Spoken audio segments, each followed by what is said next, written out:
Hi అండి అందరికీ. నేను మార్నింగ్ లేచేసరికి ఇలాగైతే వర్షం పడుతుంది. ఇంకా అందులోని మనకి కాకినాడలో అయితే వర్షం చాలా తక్కువ కదా, ఇంకా రాజమండ్రిలో ఎప్పుడు పడుతుందో కూడా తెలియదు. ఇంకా బస్సులే వెళ్తున్నాయి మార్నింగ్, కానీ చాలా బాగుంటుందండి. నాకు అలా చూడడం అంటే చాలా ఇష్టం. ఇంకా అందుకే ఎప్పుడు మార్నింగ్ లేవగానే మాత్రం బయటకు వచ్చి చూస్తాను. ఇంకా అమ్మ అయితే మాత్రం మధ్యాహ్నం లంచ్కి మటన్ బిర్యానీ చేస్తుందన్నమాట. మటన్ తీసుకొచ్చింది అంటే ముందు రోజే తీసుకొచ్చి పెట్టింది లేండి, ఒకేసారి తెచ్చేసుకుంటారు అమ్మ వాళ్ళు. మామూలుగా బోటి కానీ ఇలా మటన్ ఏది కావాలంటే 2-3 రకాల మటన్ తెచ్చుకుంటారు. చికెన్ అయితే మాత్రం వండరండి ఇంట్లో, అస్సలు ఇష్టం ఉండదు వాళ్ళకి. చికెన్ తినకూడదు అంటారు. కాకపోతే నాకు కాకినాడలో ఎలాగో చికెన్ అలవాటే కాబట్టి ఇంకా అమ్మ అయితే మటన్ బిర్యానీ చేయటం కోసమని బిర్యానీ చేస్తుంది. కర్రీ అయిపోయింది, ఇంకా బిర్యానీ మాత్రం అవుతుంది.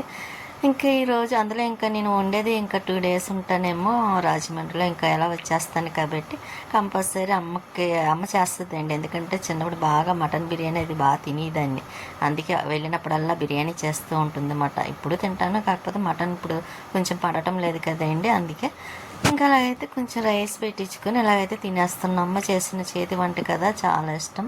అందులో అమ్మ కూడా చాలా బాగా చేస్తుందండి, సూపర్. ఎవరు కూడా అంత బాగా చేస్తారో లేదో నాకైతే తెలియదు, కానీ అమ్మ మాత్రం బాగా చేస్తుంది కూడా. అంతే కదా, ఎవరికైనా సరే అమ్మ చేతి వంట చాలా ఇదిగా ఉంటుంది. ఇంకా మామూలు బిర్యానీ, మటన్ బిర్యానీ, చికెన్ బిర్యానీ చేసింది, మటన్ బిర్యానీ కూడా చేసింది. ఇంకా తినేసిన తర్వాత కాసేపు అలా కూర్చొని వీడియో సెట్ చేస్తున్నానండి అక్కడ కూర్చొని. మళ్ళీ ఇదిగోండి ఎలాగైతే మాత్రం మళ్ళీ బయట చూస్తున్నాను. ఇంకా పడుకునే ముందు మళ్ళీ పైకి వెళ్ళి పడుకుంటానులేండి. ఇంకా లైటింగ్ అది భలే ఉంటుందండి, నైట్ టైం చూస్తే లైటింగ్స్ వెళ్ళే కార్లు.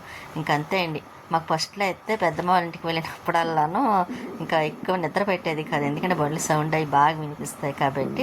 ఇంకా మళ్ళీ నైట్ డిన్నర్ చేసేసి ఇప్పుడు పైకి వెళ్ళి పడుకుందాం కదా అని ఇంకా నైట్ డిన్నర్ చేసేస్తున్నా. కొంచెం పెట్టించుకున్నానులేండి. కాకపోతే ఒక్కొక్కసారి పడటం లేదు కదా, నాకు హెల్త్ కూడా కొంచెం డిస్టర్బ్ అవుతుంది ఈ మధ్యకాలంలోని. అందుకోసం కొంచెం తినేసి మళ్ళీ బయటికి ఇలా వచ్చి చూస్తాను. ఇంకా అమ్మ అయితే ఇంకా వ్యాస్లైన్ రాసుకోమని ఇచ్చింది. అమ్మ వాళ్ళు ఇదే వాడతారు, వ్యాస్లైన్ చాలా బాగుంటుంది.